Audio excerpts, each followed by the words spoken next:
Quelque chose de vous. Virginie Servaes. Quelque chose de vous. Épisode 14. Podcast. Bonjour, je m'appelle Virginie Servaes. Je suis coach vocal, chanteuse et auteure. Si heureuse de vous accueillir sur ce podcast Quelque chose de vous, qui est une autre façon de voyager. Ma façon à moi de vous rencontrer, de vous questionner, de vous écouter tel que vous êtes.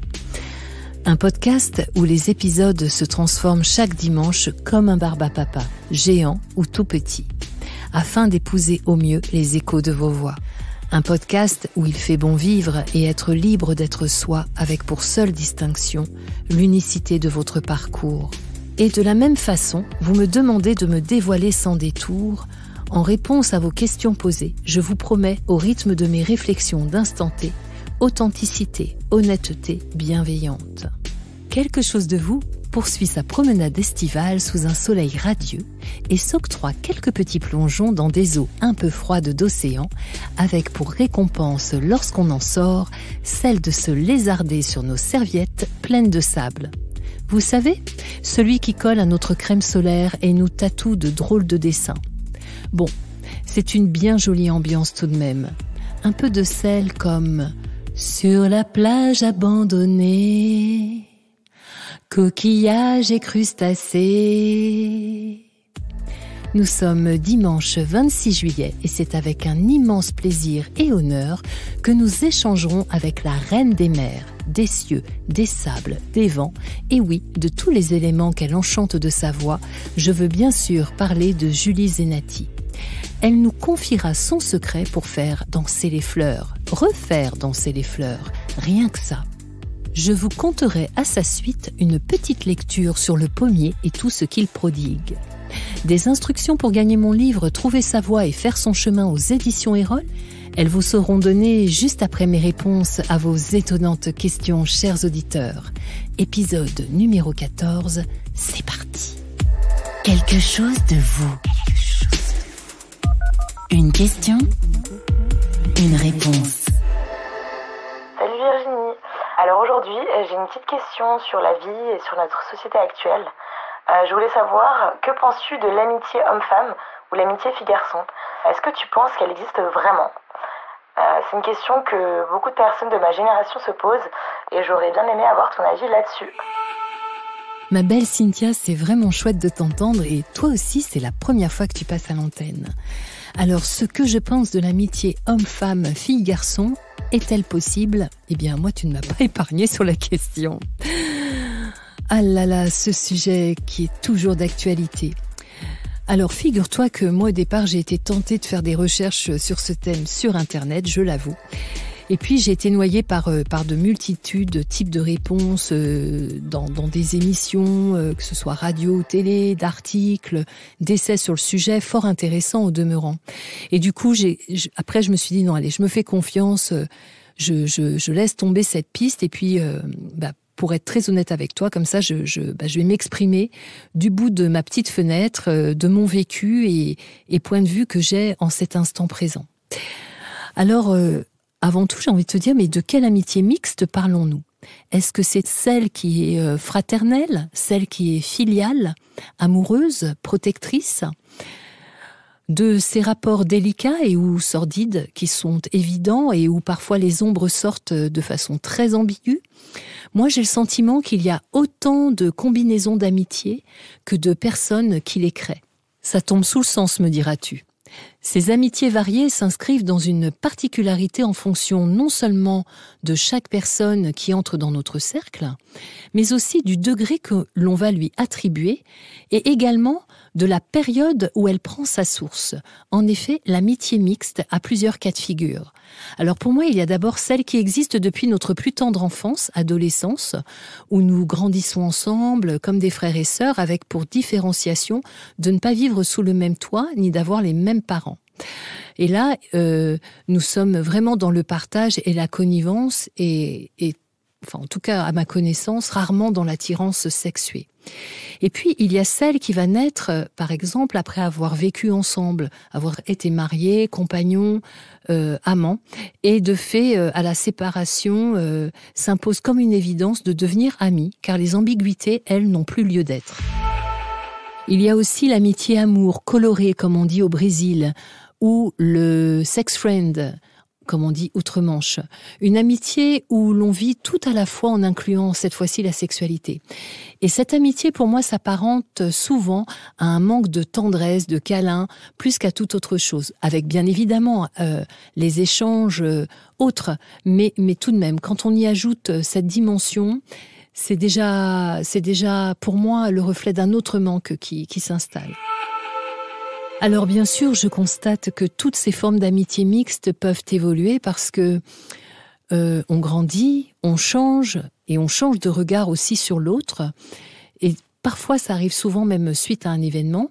Et ce qui semblait infranchissable le devient. Alors j'avoue que certaines histoires d'amitié se transforment aussi en histoires d'amour et durables. Ou alors, les amitiés, même solides, peuvent se briser. Quand l'un d'entre nous, l'un des deux, va rencontrer l'amour, l'autre peut le vivre mal, comme une trahison, comme un abandon. Parce qu'il y a effectivement des amitiés mixtes comme ça qui vont devenir exclusives. Et qui font que l'on ne supporte pas de sortir de la vie permanente de cet autre que l'on voit heureux en plus. Alors tu me diras, Cynthia, que ça ne se vit pas que en amitié mixte, hein, c'est vrai, mais là je le précise d'autant plus parce que c'est souvent marquant. Alors ces ruptures amicales sont parfois vécues comme quelque chose d'insupportable. Et donc je le répète, hein, quand l'autre trouve chaussure à son pied, eh bien pour certains c'est tellement lourd à porter qu'ils préfèrent tourner les talons.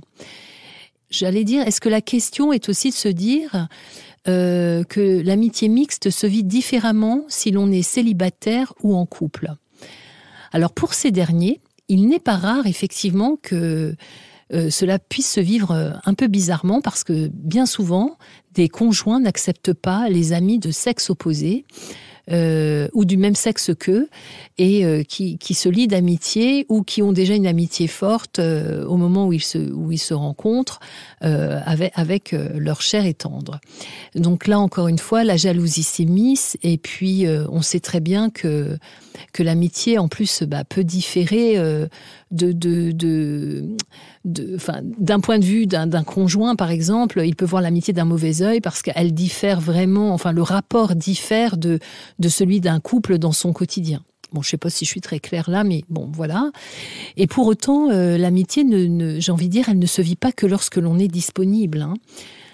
Bon, en tout cas, Cynthia, il est vraiment complexe de répondre à ce sujet. Je vais tout de même te livrer ma pensée, parce que là, je suis partie un petit peu d'études que j'ai faites. Alors, ma pensée, pour moi, il est certain et véritable que toutes les amitiés que l'on trouve sur notre chemin doivent se vivre le plus naturellement et simplement du monde. Elles suivent notre évolution, ce pourquoi il faut aussi accepter ces variations. Ça, c'est vraiment ce en quoi je crois. Elles peuvent nous laisser parfois sur le carreau, mais elles sont aussi merveilleuses, heureuses que décevantes et malheureuses. Et je crois que, encore une fois, il faut accepter ces différentes évolutions. Cependant, j'ai envie d'ajouter qu'elles peuvent être aussi complètement éternelles. Je me répète, encore une fois, parce que ça, voilà, je crois que c'est mon leitmotiv sur le sujet, elles suivent notre évolution. Et puis j'aime à dire qu'il y a aussi les amitiés de l'instant. J'entends par là qu'elles auront été très importantes, enrichissantes, inspirantes, mais juste sur un instant T de notre vie. Et elles sont donc appelées à être de courte durée. Je crois que j'en avais parlé un jour dans une lecture, un autre podcast. Alors oui, je crois aux amitiés hommes-femmes, filles-garçons. Elles font écho intrinsèquement à ce qui nous a conçus pour moi.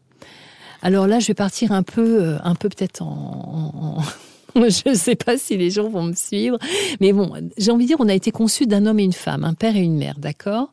Et puis, ça fait donc du coup après, par la suite, à ce que nous sommes individuellement, masculin, féminin, que tout enseignement de développement personnel nous invite à équilibrer et reconnaître. Alors, est-ce que c'est cet autre que nous ne sommes pas, que nous allons chercher à l'extérieur dans des amitiés très fortes et mixtes ? Oh là là, je m'embarque. Bon, en tout cas, Cynthia, ce sera l'occasion d'en discuter une prochaine fois. Je t'embrasse bien fort et vive l'amitié. Bonjour Virginie, c'est Marianne, ta cousine. J'ai une question pour toi. Quel est ton meilleur souvenir d'enfance avec tes cousins-cousines ? Je t'embrasse. Hey, coucou ma cousine. Alors, je précise pour les auditeurs que nous sommes 13 cousins germains et Marianne est la plus petite de tous. Alors, pardon, je dis nous sommes 13, c'est vraiment une mauvaise habitude. Nous sommes 11 aujourd'hui, car 2 de mes cousins précieux nous ont quittés, sont partis trop vite. Et de fait, eh bien, François et Stéphane, je vous dédie cet épisode. Alors, Marianne, eh bien, écoute, dur de faire un choix, surtout que quand nous étions enfants, nous étions rarement tous ensemble. C'est-à-dire, si je veux compter nos cousins aînés, les plus grands. Mais cependant, le meilleur souvenir, moi, qui me vient, en fait, il y en a une multitude, mais bon. Le premier dont je vais parler, c'est la période de la cabane aux lézards que nous avions créée, je sais pas si tu te souviens, à peine, dans notre hameau à Roussel. Enfin, notre hameau, hameau de famille. Il fallait pour cela, voilà, il y avait tout un code pour rentrer dans cette espèce de petite secte d'enfants que nous avions créée, donc du nom de la cabane aux lézards. Il y avait un rituel de passage, là je m'en rappelle, parce que tellement je me dis on était complètement dingue, qui consistait à nous faire une petite brûlure sur l'avant-bras, et ce à l'aide d'une paille, une paille de foin que l'on faisait brûler au bout. Le petit bout était rouge et on se marquait comme ça nous faisait une petite cloque. Enfin bon, bref. Et je me rappelle de toi qui voulait absolument pas le faire et tout. Et je me demande si tu n'avais pas été le rapporter à notre oncle et tante. Et puis je me rappelle aussi que ces pailles-là, on fumait... nous fumions des pailles comme des cigarettes, et en plus c'était pour avoir l'impression d'être comme des grands. C'était du grand n'importe quoi, mais ça garde. Du coup j'ai ces souvenirs là dehors enfin bon, c'était magique. Et puis toujours de ces périodes de vacances tous ensemble, en tout cas les plus petits, et en plus où nous étions donc sous la garde bienveillante de notre tante Lulu et oncle Michel, auquel je pense très très fort, qui était d'ailleurs sacrément courageux au passage de nous garder. J'ai aussi ces souvenirs où nous allions donc le soir nous promener avant la nuit, en nous posant tout en haut d'un champ. On faisait des galipettes, on faisait des concours, c'était très très drôle. Et puis également, je sais pas si tu te rappelles aussi, c'est quand on descendait à pied au bord de l'Aveyron l'après-midi avec les goûters que nous dégustions après nous être baignés. Ah là là, quel bon souvenir, qui remonte comme ça un peu pêle-mêle d'un coup, mais vraiment d'un coup.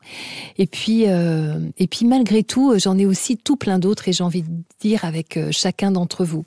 Alors avec toi, ma cousine Cathy, très inspirante, qui m'a initiée à la musique, entre autres Téléphone, Bob Marley.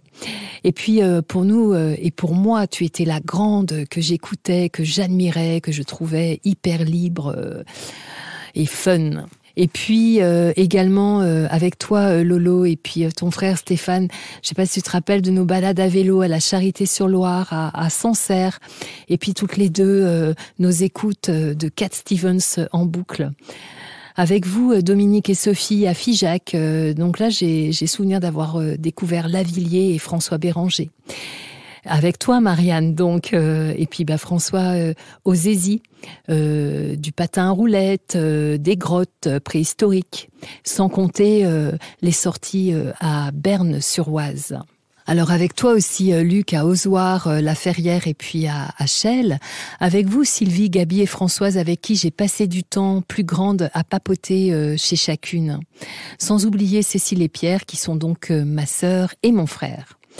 Avec tous ces souvenirs qui remontent en mémoire et que je vis encore, j'ai envie de vous dire, rappelons-nous et vivons encore longtemps nos fous rires, nos larmes, nos joies, nos tristesses, et puis surtout le bonheur de nous retrouver dès qu'on le peut. Moi, je vous embrasse très très fort. Ah là là, de mes souvenirs d'enfance au jeu pour gagner mon livre, trouver sa voie et faire son chemin aux éditions Erol, il n'y a qu'un saut à faire. Suivez les rires. Quelque chose de vous, le jeu. Donc, chers auditeurs, vous vous rappelez le principe, vous m'envoyez une question à l'adresse mail suivante, quelquechosdevous@gmail.com, quelquechosdevous@gmail.com. Vous me posez votre question et si elle est retenue, vous pouvez gagner mon livre en retour, le livre Trouver sa voie et faire son chemin aux éditions Erol. Hâte de vous lire. Quelque chose de vous. Qui êtes-vous ? L'invité. Chers auditeurs, je suis heureuse ce dimanche de recevoir Julie Zenati. Avant de la retrouver, je vous propose de vous dire quelques mots à son sujet. Elle est née un 5 février 1981 à Paris. Son père, pianiste amateur, l'initie à la musique. À 8 ans, elle apprend par cœur des chansons par dizaines. Ses artistes modèles, ils ont pour nom Michel Berger et Luc Plamondon. Sa comédie de référence préférée est Starmania. Et puis, pour la suite, tout a commencé par une histoire de voisinage. Danielle Molko, une productrice et cofondatrice du festival Les Francopholies à La Rochelle avec Jean-Louis Foulquier, habitait le même étage que Julie. Elle entendait cette petite chanter du soir au matin et du matin au soir.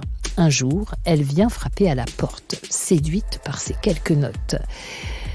Julie n'aura alors que 12 ans lorsqu'elle signe son premier contrat d'artiste et fera ainsi la rencontre de Lenny Kravitz, dont elle enregistre l'une de ses compositions. Bien qu'enregistrée pour le compte d'Imaï, Julie ne se sent pas prête et ce disque ne sera pas commercialisé. Dans la foulée, on lui propose d'interpréter le générique du dessin animé Starla et les Joyaux Magiques en 1996. À 17 ans, elle rencontre lors des Francopholies de La Rochelle Luc Plamondon en personne qui recherche une chanteuse pour le rôle de Fleur de Lys dans la célèbre comédie musicale Notre-Dame de Paris. Puis on lui proposera celui d'Esmeralda en remplacement d'Hélène Ségara de septembre 1999 à février 2000. La carrière de Julie Zenati décolle. À la fin de l'an 2000, une fois le rideau tombé des 376 représentations, Julie Zenati est prête pour dévoiler son premier album, Fragile, qui devient un succès immédiat. 300 000 exemplaires seront vendus.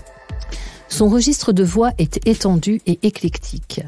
Il embrasse ainsi la pop, avec le hit « Si je m'en sors », le rap, le couloir de la vie avec Passy et la soul. Il séduit ainsi un large public. Dans les yeux d'un autre en 2002, Comme vous, seront deux autres disques qui connaîtront un succès grandissant et lui permettront de sillonner la France. Elle fera également des scènes comme l'Européen, le Trianon, la Cigale, le Casino de Paris, etc. Son entrée dans les Restos du Cœur sera en 2007 également, et puis c'est avec la boîte de Pandore que Julie s'éloignera de la variété pour laisser place à des rythmes plus urbains, avec les participations de MC Solar, Chill et Shuriken de IAM. Fort de son tube Princesse, accompagné d'un magnifique clip qui remportera quelques prix, Julie reprend la route et clôture sa tournée à l'Olympia. Elle contribue également au disque et aux tournées de la troupe des Enfoirés, et elle participe très régulièrement à des œuvres caritatives. Je vous en cite quelques-unes: Les Enfants de la Terre, Le Cœur des Femmes, La Rose Marie-Claire, et puis également les 500 choristes, etc. Julie écrit aussi, et pas que pour elle, mais aussi pour Chimène Badi, Grégory Le Marchal et Patrick Fiori, entre autres. En 2010 sort son nouvel album dédié et inspiré par l'opéra. Appelez-moi Maria sera un titre en hommage à la cantatrice Maria Callas sur l'air de La Wally. L'album s'accompagne d'un court-métrage signé Julien Bloch intitulé À la recherche de la diva avec Nicolas Bedos et Sarah Forestier. Elle quitte ensuite son label d'origine Columbia et autoproduit un album live quelque part. Elle fera également une résidence au Ciné 13 à la salle de spectacle parisienne de Lelouch. Elle écrit un livre aussi sur les coulisses de son adolescence et de la folie Notre-Dame de Paris. Ce journal de Julie Z sera vendu à plus de 5000 exemplaires. En 2015, c'est avec le label Capitol que Julie signe son 6e album Blanc. En 2017, Julie initie, conçoit et met en place artistiquement le projet multi-artistes méditerranéenne Ici ou là-bas. Des titres issus de la culture méditerranéenne qu'elle réécrit et revisite avec des interprètes aux multiples origines. Chimène Badi, Elisa Tovati, Claudio Capeo, Slimane, Enrico Macias, etc. Cet album est écrit en 7 langues. On y découvre des voix de l'autre côté de la Méditerranée et également des chanteurs qui, sous cette lumière, ont une autre intimité dévoilée. Il y aura des classiques revisités comme Adieu mon pays, La Maritza, Mon ami la rose, entre autres. En tout cas, cet album est une parole qui séduit la France avec une tournée de 49 dates portée par Julie, bien sûr, et Chimène. Et un hommage poignant au Bataclan accompagné de Slimane et bien d'autres. Tout est plus pop et Refaire danser les fleurs, ces 2 nouveaux singles sont extraits de son nouvel album qui sortira très bientôt. Je vous avoue, chers auditeurs, que vous aurez la joie de les entendre tout à l'heure. J'ajoute que Julie Zenati est de ces belles dames que la beauté simple, noble et la grâce entourent. Point de compliment pour en faire, c'est juste sincère. Elle est de ces femmes incroyables qui oscillent avec juste équilibre entre toutes ses vies. De savants dosages entre vie publique et personnelle qui nourrissent à juste titre sa créativité et ses inspirations qu'elle nous livre avec joie, une grande joie contagieuse. Rien de tel que de piquer nos curiosités pour partir à la découverte de ses dernières inventions chantantes, car Julie surprend, étonne et ravit à chaque album. J'ajoute encore que sa simplicité honore sa grandeur et cette lumière intérieure qui rayonne tout autour d'elle. Mais il est temps, chers auditeurs, de frapper à sa porte. Chère Julie Zenati, bonjour. Bonjour Virginie. À ce mi-trajet de l'été, que nous dit votre voix de vous ? Qu'a-t-elle envie d'exprimer dans l'instant ? Votre météo, en quelque sorte, en termes émotionnels. À mi-trajet de l'été, ma petite voix en moi me dit que les vacances vont être profitables. Et dans l'instant, ce que ma petite voix a envie d'exprimer, c'est un besoin de couper un peu, parce que mine de rien, entre la préparation de la sortie de cet album, le décalage de la scène, etc., ça fait beaucoup de choses et je crois que là, j'ai besoin de faire un petit break. Ma météo émotionnelle, plutôt sunny, comme dirait ma fille. Chaleur, humidité, journée longue. Non, plutôt très positif. Ah, c'est sympa, Sunny, sous un petit climat ambiance tropicale maison. J'imagine bien tout cela. En tout cas, cela s'entend dans votre voix que vous êtes en pleine forme. Qu'observez-vous du monde extérieur et quelle résonance et écho à votre monde intérieur ? Peut-être avec plus de recul depuis ce confinement. Je pense qu'avant j'étais très dans le monde et là je m'en suis un peu extraite parce que de fait on a dû s'éloigner les uns des autres et je me suis rendu compte que c'était pas désagréable à un moment de pas vivre les uns collés aux autres mais avec cette fameuse distance sanitaire comme on dit mais aussi émotionnelle qui est importante finalement à conserver. Parfois on se rend pas forcément compte qu'on peut être un peu mangé par l'énergie des autres donc voilà, donc la façon dont résonne un petit peu l'extérieur sur mon monde intérieur, il résonne de manière assez proche, mais en gardant, comme je le disais, une distance de façon à garder les idées claires. Je crois que c'est important. Oh là là, comme je rejoins votre réflexion, de l'espace pour mieux se voir après. Alors, en parcourant votre chemin, je m'aperçois que sur cette belle trajectoire empruntée, il est indéniable que vous soyez altruiste et d'une générosité incommensurable. Merci, ça c'est très gentil.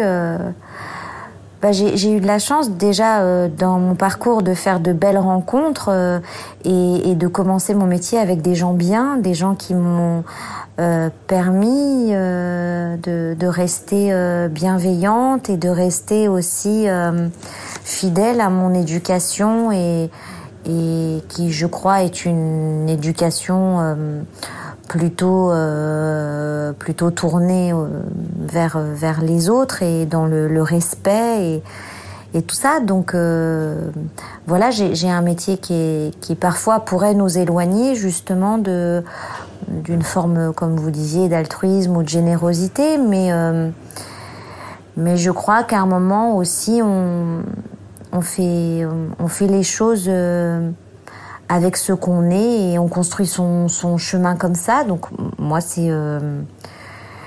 oui, j'ai la chance d'avoir eu des parents qui m'ont inculqué ces valeurs-là. Donc voilà. Où puisez-vous ce goût de l'autre, quel que soit son horizon ?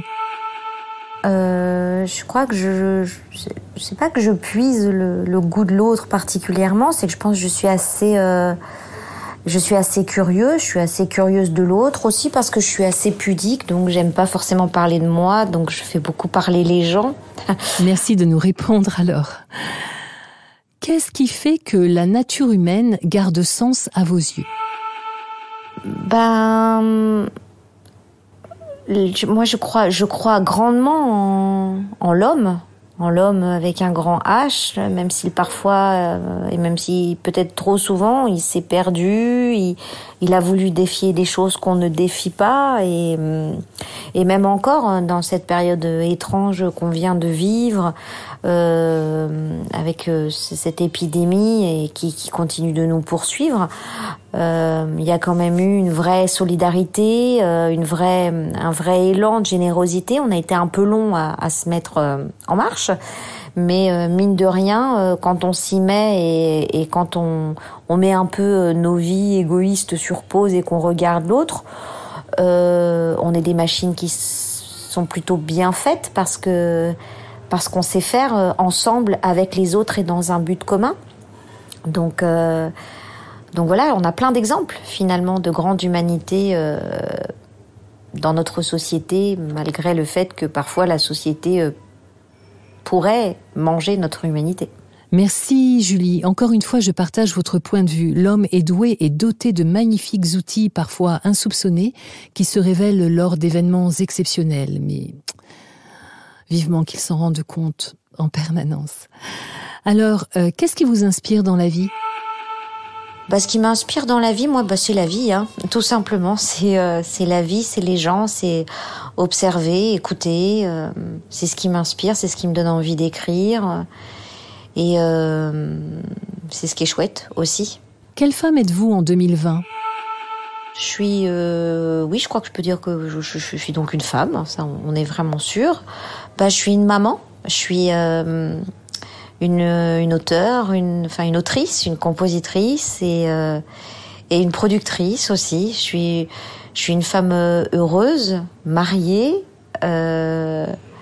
qui a une vie plutôt normale, avec un métier extraordinaire, mais qui arrive à faire, je crois, la part des choses entre le on et le off. Je ne suis pas surprise, une femme accomplie vous êtes. Alors, prenez-vous du temps suffisamment pour vous, Julie. Et comment cela se manifeste-t-il ? Est-ce que je prends suffisamment de temps pour moi ? Oui, déjà, le métier que je fais, c'est du temps pour moi parce que c'est une passion, ça me fait du bien, j'ai besoin de chanter. Au contraire, j'ai l'impression de ne pas prendre assez de temps pour moi quand je ne travaille pas assez parce que pour moi, travailler, c'est ma respiration, c'est mon équilibre, c'est mon sport, c'est mon moment de détente. Donc voilà, ça se manifeste comme ça. Finalement, mon temps de travail est un temps pour moi de façon très égoïste. Votre histoire avec le chant a débuté il y a fort longtemps et d'une bien jolie et étonnante façon, comme mentionné précédemment.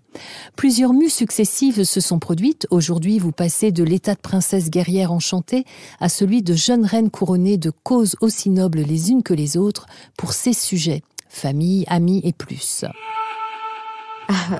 Oui, moi j'ai commencé ma carrière il y a 22 ans, donc évidemment j'étais une ado, ensuite je suis devenue une jeune fille, une jeune femme, maintenant une maman, c'est sûr, donc on m'a vue dans tous mes états, si je puis dire, et j'ai tous mes états capillaires aussi, parce que c'est vrai que d'album en album, j'ai eu toujours une petite folie. au niveau de mes cheveux. C'est aussi peut-être une façon de montrer que on a encore mué, si je peux dire ça comme ça. Ah, merci de ce détail d'évolution capillaire. Moi, je suis passée à côté, il faut que je retourne voir vos photos. Ce qui est formidable, c'est que j'ai le sentiment que tout est loin d'avoir été dévoilé de vous, Julie. Qu'en dites-vous ? Je sais pas, je crois qu'au fur et à mesure de mes albums, je me dévoile à moi-même, mais tout en le faisant avec les gens qui m'écoutent. Donc non, je ne pense pas. Je ne suis pas schizophrène, mais ça c'est sûr, je suis polymorphe, ça c'est certain. Polymorphée, Julie. Alors juste pour un instant, je vous remets 3 petites baguettes de fée. Quels sont les 3 vœux que vous exaucez ? Ouais, c'est pas simple ça. 3 petites baguettes de fée, 3 vœux à exaucer. Moins de misère dans le monde, en bas de chez soi, déjà pour commencer. Moins de violence, plus de respect envers les femmes. Ça fait 3, mais je crois que déjà, pour une chose, il faudrait 3 baguettes. Donc, même si j'ai grand foi en l'humanité, voilà, c'est des grandes choses qu'il faudrait qu'on arrive à mettre en place tous ensemble, je crois. Et est-ce que vous nous improviseriez un petit quelque chose de vous, chanté instantané ? Des branches tout, coupe la lumière et coupe le son. Des branches tout. Voilà. Waouh, merci de cette belle impro avec Des branches de France Gall en plus. Merci parce que j'adore cette chanson. Et puis là, ça nous donne l'envie de partir encore plus vite en vacances. Il est bientôt l'heure de nous quitter. Encore 2 petites choses. Quel titre souhaiteriez-vous que nous diffusions ? Et pour quelle raison ? Avant de se quitter, moi j'aurais envie que vous passiez refaire danser les fleurs. Parce que cette chanson, elle est un peu particulière. C'est une chanson qui évidemment, qui parle de mon public, si je peux dire ça comme ça. Et de mon envie de les retrouver prêts à éclore avec moi sur scène et à lâcher toutes leurs émotions et je leur dis je viens, est-ce que vous serez au rendez-vous, parce qu'on a toujours peur que les gens ne soient pas là et donc comme moi j'aime pas les fins, j'aime bien quitter les gens en donnant un rendez-vous. Alors moi il y a évidemment la tournée qui commence, La Cigale, mais en chanson ça serait refaire danser les fleurs. J'ai encore des choses à te dire. La nuit j'entends tes mélodies. Toutes ces histoires qui me traversent. Au jour j'en fais des poésies. On s'est peut-être croisés sur un slow, au dos d'une lettre ou entre 2 carreaux. Mon cœur sait pas la jouer solo. À chaque printemps, une nouvelle peau. Refaire danser les fleurs. Je viens. Pour moi quelques heures. Se faire du bien. Toujours la même, mais en couleur. Des bagues, des flashbacks sous le piano. À babiller les miredos. Mon cœur qui palpite en duo. Et dans ma tête il y a du mélo. Si toi tu me dis que tu m'aimes, alors je t'aime autant. Maintenant comme un goût d'hier. Comme avant. Refaire danser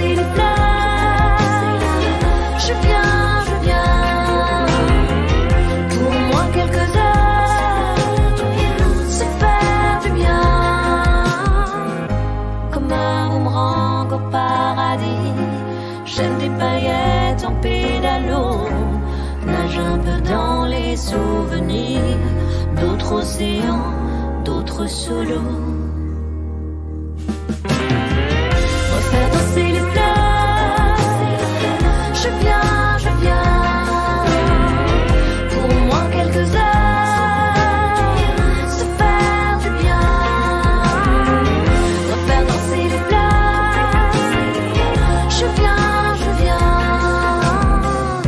Toujours la même, refaire danser les fleurs. Je viens. Pour moi quelques heures, refaire danser les fleurs. Refaire danser les fleurs. Toujours la même, mais en couleur. Au revoir Julie, merci infiniment pour tout, vraiment. Merci beaucoup Virginie, c'était un plaisir. Bel été à tous et on se revoit à la rentrée. Chers auditeurs, une fois de plus, je vous invite à retrouver notre charmante Julie Zenati en chansons et clips sur les plateformes habituelles, Spotify, iTunes, Deezer, YouTube, etc. Et dès le 13 septembre, en tournée en France, avant de revenir à La Cigale, à Paris, le 10 janvier 2021. Et puis, ne nous privons pas d'un deuxième titre. Voici Tout est plus pop. Il n'y a pas tout ce qu'on espère, ce qu'il reste est à prendre. La vie d'une écolière, on est toujours en septembre. Décoller les posters, chercher le bon à prendre. On n'aura pas le temps d'attendre. On voudrait être comme personne, superposer les albums. Monsieur Gims dans ta playlist, juste après Jimi Hendrix.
Quelque chose de vous.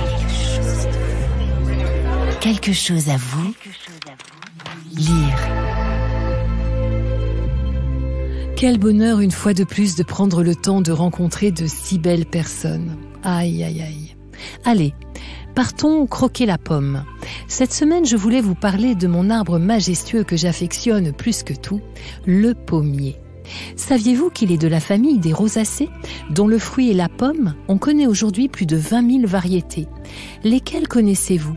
Pour ma part, me viennent à l'esprit la golden, la pomme verte, la gala. Ma chouchou sera la reine des rainettes. Avez-vous déjà vu la beauté d'un pommier en fleurs? Sinon, eh bien, je vous invite à sa saison à aller le découvrir tellement c'est merveilleux. Et puis, je ne peux parler du pommier sans évoquer 2 choses incontournables et associées qui sont bien Merlin et le chausson aux pommes. Pour le premier, vous le savez, c'est son refuge.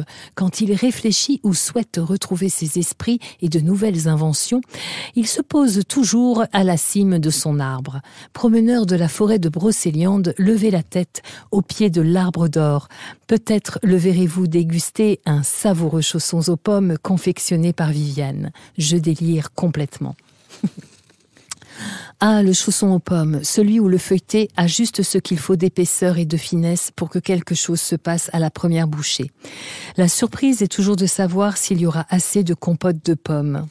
Et lorsque c'est le cas, mamma mia, que dire, un plaisir pour les papilles de tous les instants. Cette délicieuse viennoiserie existerait depuis le XVIe siècle, bien que l'origine reste toujours un peu floue. Il serait né ce fameux chausson à Saint-Calais, dans la Sarthe, où une épidémie de peste eut raison d'une grande partie de la population. La châtelaine des lieux aurait alors fait distribuer aux survivants contraints de rester dans la ville un énorme pâté aux pommes. Depuis, la fête du chausson bat son plein chaque septembre à Saint-Calais.